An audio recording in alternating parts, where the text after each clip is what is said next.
Hello students, welcome back. Hope you all are doing good. In this video, we will discuss the Laplace transform of the periodic functions. Fine. But before starting this, we should know what are periodic functions. Periodic functions होते क्या हैं? Look, a periodic function is a function that repeats its value at regular intervals. Fine.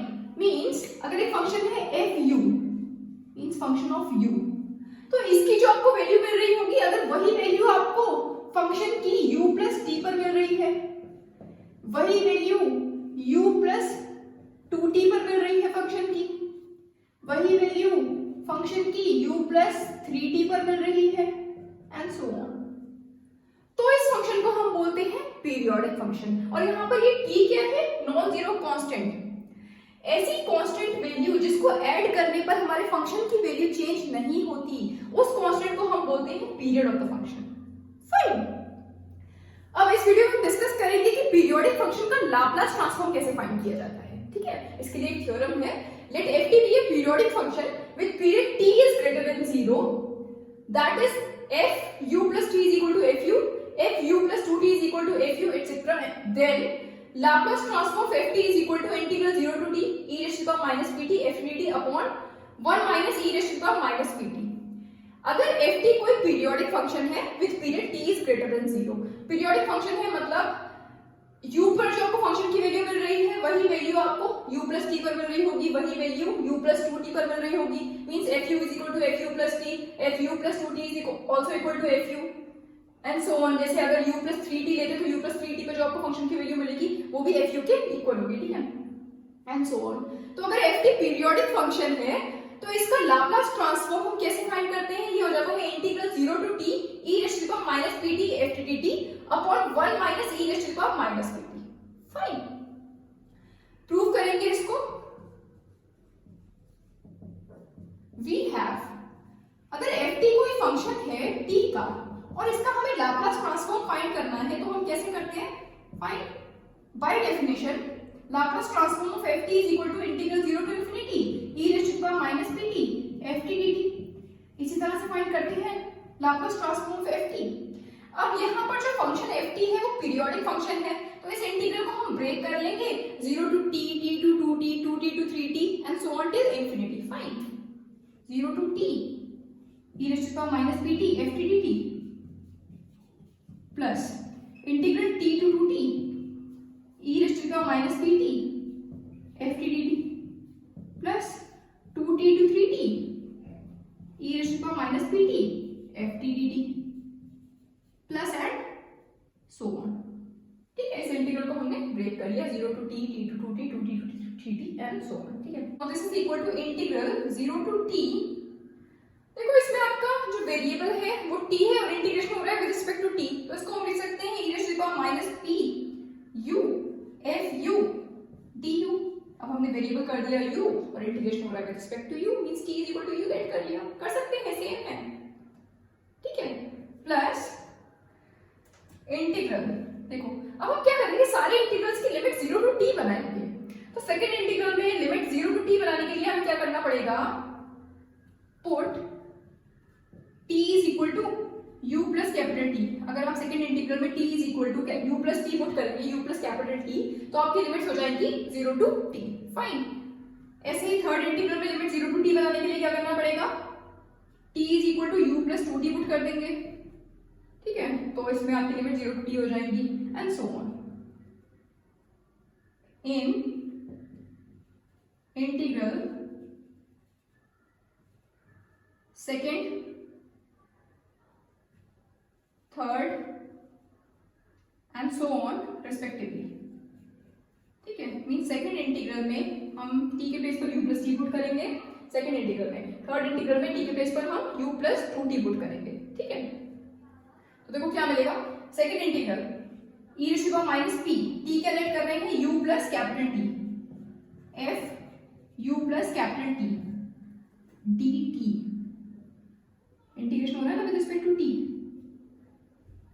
ठीक है, तो dt क्या हो जाएगा? t is equal to u plus t let किया, इसको डिफरेंशिएट करोगे तो क्या मिलेगा? dt is equal to du. t constant, इसका डिफरेंशिएशन 0 हो जाएगा, तो dt is equal to du. Fine. और लिमिट्स क्या हो जाएंगी? देखो when t, when small t is equal to capital T, तो यहाँ कैपिटल T पुट करोगे तो ये मिल capital T is equal to U plus capital T means U is equal to capital T minus capital T that is 0. U is equal to 0 when small t is equal to capital T. When t is equal to 2t, जब यहाँ 2t put करोगे तो 2t is equal to U plus t means 2t minus t is equal to U means U is equal to capital T. Fine. तो limit हो गई 0 to t. Fine.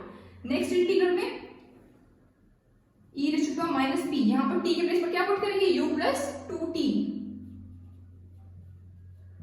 f u plus 2t और dt is equal to du. यहाँ पर हो जाएगा क्योंकि t is equal to u plus 2t, इसको डिफरेंशिएट करके तो मिलेगा dt is equal to du. t constant है तो इसका डिफरेंशिएशन 0 हो जाएगा du.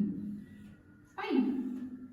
लिमिट्स क्या हो जाएंगी when small t is equal to 2t, तो यहाँ 2t पुट करेंगे आप, 2t is equal to u plus 2t, 2t minus 2t is equal to u, that is u is equal to 0. ठीक है. when t small t is equal to 3t, तो यहाँ 3t put करोगे तो 3t is equal to u plus 2t means 3t minus 2t is equal to u means u is equal to t. Limits हो गई 0 to t. ठीक है. Integration हो रहा है with respect to u plus and so on. ठीक है. इंटीग्रेशन 0 to t e raise to the power minus pu f u du. देखो यहाँ पर इंटीग्रेशन हो रहा है आपका u के रिस्पेक्ट में. यहाँ पर देखो जो एक्सपोनेंशियल टर्म है वो आपका क्या है e raise to the power minus pu plus t, तो इसको हम लिख सकते हैं e raise to the power minus pu dot e raise to the power minus pt. और इंटीग्रेशन हो रहा है विद रिस्पेक्ट टू u, तो हम e raise to the power minus pt को इंटीग्रेशन की बाहर लिख सकते हैं. तो ये जाएगा integral 0 to t e raise to the power minus pu f u plus t du plus similarly यहाँ पर e raise to the power minus pu plus 2t है तो इसको हम लिख सकते हैं e raise to the power minus pu dot e raise to the power minus p 2t और इंटीग्रेशन हो रहा है विद रिस्पेक्ट टू u, तो e raise to the power minus 2pt को इंटीग्रेशन की बाहर लिख सकते हैं. ये हो जाएगा integral 0 to t e raise to the power minus pu f u plus 2t du. ठीक है. Plus and so on is equal to integral 0 to t e raise to the power minus pu f u du plus e raise to the power minus pt integral 0 to t e raise to the power minus pu. और देखो f u plus t को हम f u लिख सकते हैं. हमें given था कि जो आपका फंक्शन है वो पीरियोडिक फंक्शन है means f u is equal to f u plus t is equal to f u plus 2t and so on. ठीक है. तो f u प्लस t को हम क्या लिख सकते हैं f u. Similarly f u plus 2t को भी हम लिख सकते हैं f u. तो ये आपको मिल जाएगा e raise to the power minus 2pt integral 0 to t e raise to the power minus pu f u plus 2t को भी हम लिख सकते हैं f u. ठीक है. क्योंकि आपका फंक्शन कैसा है पीरियोडिक फंक्शन है प्लस एंड सो ऑन. ठीक है. अब ये देखो सारे इंटीग्रल सेम है आपके. Integral 0 to t e raise to the power minus pu f u du यहाँ पर भी सेम है. तो हम इस इंटीग्रल को कॉमन ले सकते हैं.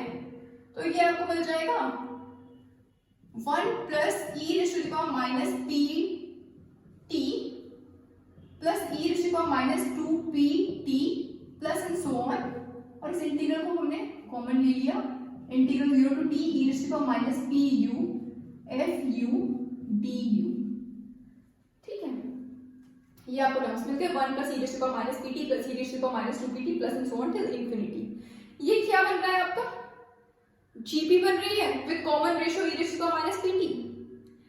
सम of infinite terms of gp क्या होता है a अपॉन 1 माइनस r. तो ये क्या हो जाएगा a क्या है 1 अपॉन 1 माइनस r क्या है कॉमन रेशियो क्या है e raise to the power minus pt. ठीक है. Integral 0 to t e raise to the power minus pu f u du. इस इंटीग्रल में आपका वेरिएबल u है और इंटीग्रेशन हो रहा है विद रिस्पेक्ट टू u, तो इसको हम चेंज कर सकते हैं. ये लिख सकते हैं integral 0 to t e raise to the power minus pt small t f t dt लिख सकते हैं. यहाँ पर आपका वेरिएबल u था, इंटीग्रेशन हो रहा था विद रिस्पेक्ट टू u. यहाँ पर हमने इसको चेंज कर दिया means u is equal to t let कर दिया. अब हमने वेरिएबल कर दिया t और इंटीग्रेशन हो रहा है विद रिस्पेक्ट टू t. ठीक है. सेम है दोनों इंटीग्रल्स। अपॉन में 1 minus e raise to the power minus p t, ठीक है। यही प्रूव करना था हमें कि अगर एफ टी आपका पीरियोडिक फंक्शन है with period t is greater than 0, तो एफ टी का लाप्लास ट्रांसफॉर्म क्या हो जाता है, integral 0 to t e raise to the power minus p t f t d t upon 1 minus e raise to the power minus p T. Fine. यहाँ पर D capital T क्या है, this is the period of the function. Fine. तो इस तरह से हम Laplace transform find करते हैं पीरियोडिक फंक्शन का। तो इसका बेसिक क्वेश्चन करेंगे जिससे आपको और अच्छे से समझ में आएगा। So the question is if ft is equal to 3t when t lies between 0 and 2 and ft is equal to 6 when t lies between 2 and 4. Find Laplace transform of ft where ft has period 4. Means ft कैसा function है, periodic function है with period 4, ठीक है। तो ft का हमें Laplace transform find करना है, करते हैं। अभी हमने पढ़ा कि पीरियोडिक फंक्शन का लाप्लास ट्रांसफॉर्म हम कैसे फाइंड करते हैं।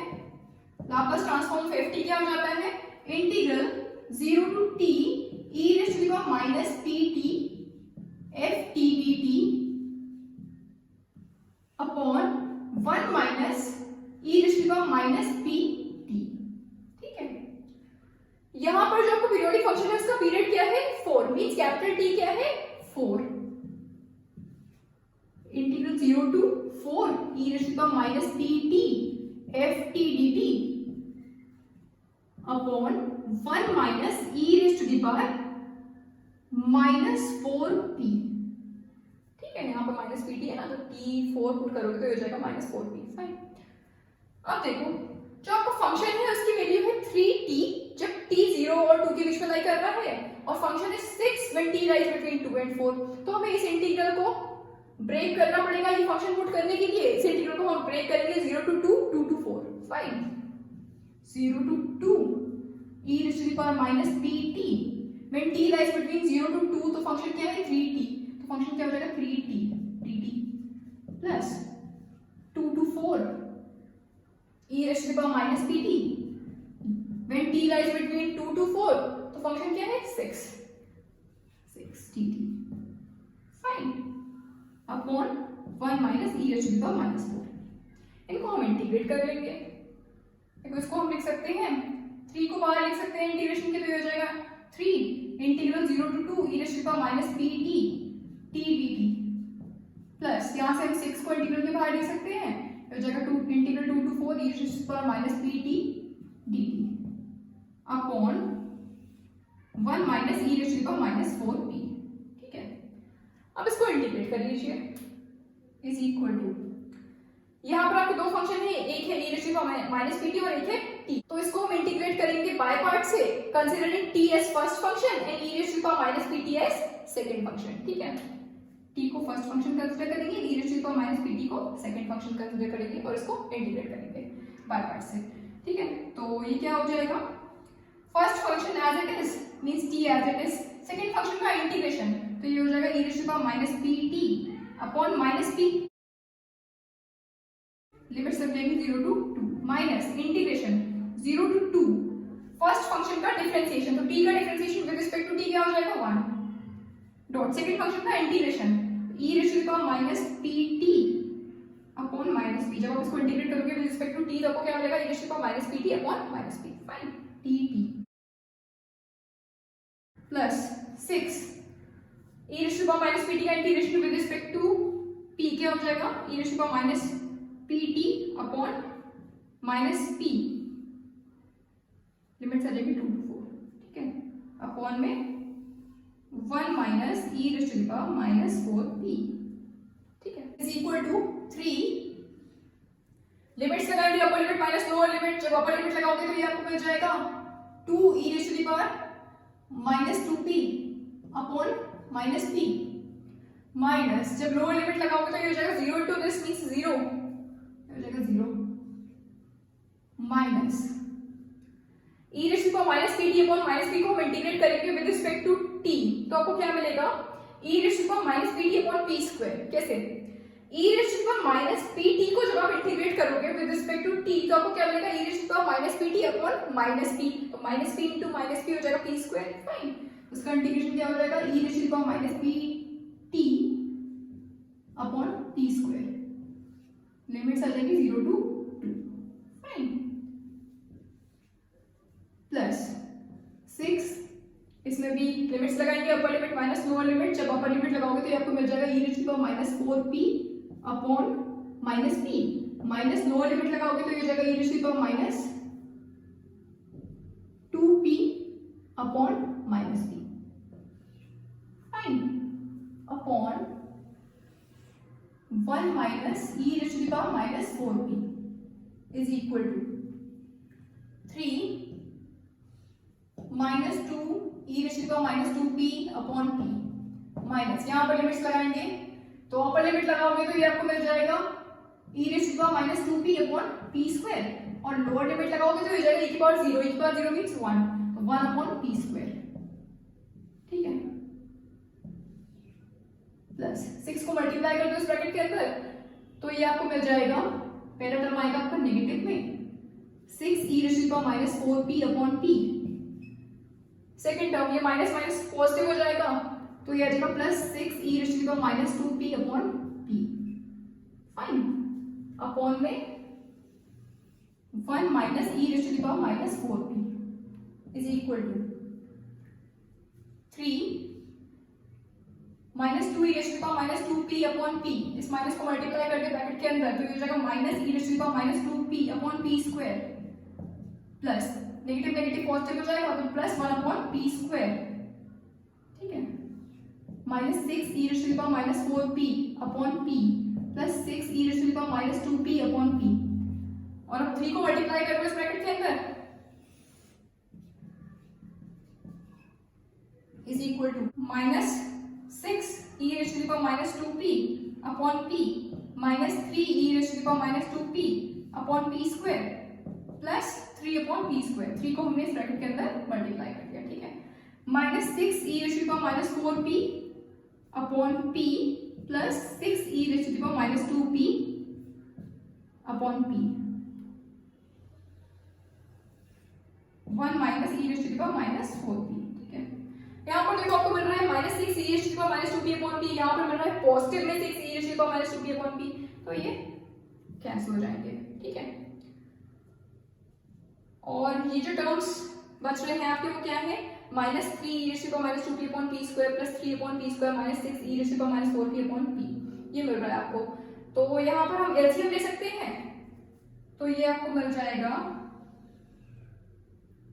p² न्यूमरेटर में आ जाएगा माइनस 3 e⁻²p, ये जो 3 टर्म्स बचे हैं इसमें हम एलसीएम ले रहे हैं, ठीक है, तो डिनोमिनेटर में आ गया p², न्यूमरेटर में आ जाएगा minus 3 e⁻²p plus 3 minus 6p e⁻⁴p, fine, upon में क्या है 1 माइनस e⁻⁴p, ठीक है, ये p² नीचे आ जाएगा, और न्यूमरेटर में आपको क्या मिल रहा है 3 minus 3 e⁻²p minus 6p e⁻⁴p upon में ये p² को नीचे ले आए और साथ में आ जाएगा 1 minus e⁻⁴p, fine, so this is the Laplace transform of the periodic function ft, fine, तो इस तरह से हम पीरियोडिक फंक्शन का लाप्लास ट्रांसफॉर्म फाइंड करते हैं, फाइन, तो आई होप ये आपको समझ में आया होगा। So that's all for today, thank you very much.